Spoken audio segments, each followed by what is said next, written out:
Hi everyone! Welcome back to my YouTube channel. It's me, RG again, and for today's video, we will do unboxing, setup, and also I'll teach you guys how to use this Xiaomi induction cooker. Nabili ko to guys for only 1,499 pesos. Ilalagay ko na lang yung link sa description box and sa comment section. 2 days lang yung inabot bago siya ma-deliver, and as usual, okay naman yung packaging. Maayos naman siya, presentable, just like the usual appliances na nabibili natin na naka-carton, tapos merong foam or like styrofoam. Meron siyang manual, pero yung manual naka-Chinese. Pero don't worry guys, kasi hindi nyo rin naman to kakailanganin kasi sobrang dali niya lang din talaga gamitin. Gusto ko rin yung design nito guys, very minimalist and aesthetic lang.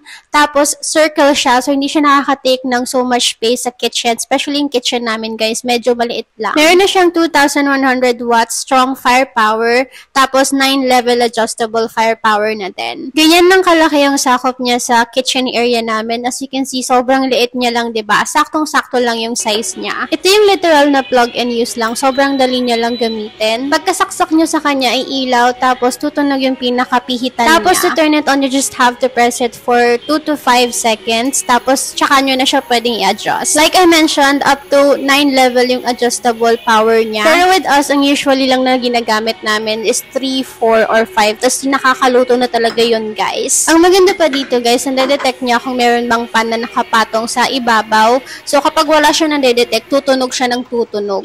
Nung naghahanap nga kami ng induction cooker na mga options na available, nag-search kami sa iba't ibang social medias, ganyan. Tapos ito talaga yung parang top 1 na lumalabas na maganda daw, and sobrang daming magandang feedback as well. Mura lang kasi ito guys, sobrang affordable niya lang compared sa ibang mga induction cooker na available sa market. Tapos ang dali niya lang din gamitin kasi para lang siyang regular na stove. Yung parang pinipihit lang yung pinaka-power. Yung sa iba kasi parang isa-set mo pa yung temperature, ganyan, tapos may iba't ibang function, which is very confusing kapag first time mong gagamit ng induction cooker. At ang pinaka-nagustuhan ko pa dito, sabi nga nila, sobrang tipid daw nito sa kuryente. Parang 200 to 300 pesos lang daw yung nadadagdag sa consumption nila monthly for this. Yun nga yung isa sa mga reviews na nababasa ko sa HomeBuddies. Like, grabe guys, ang dami magagandang feedback dito.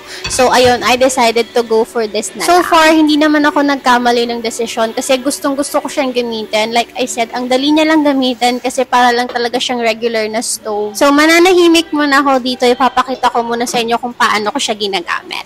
Enjoy!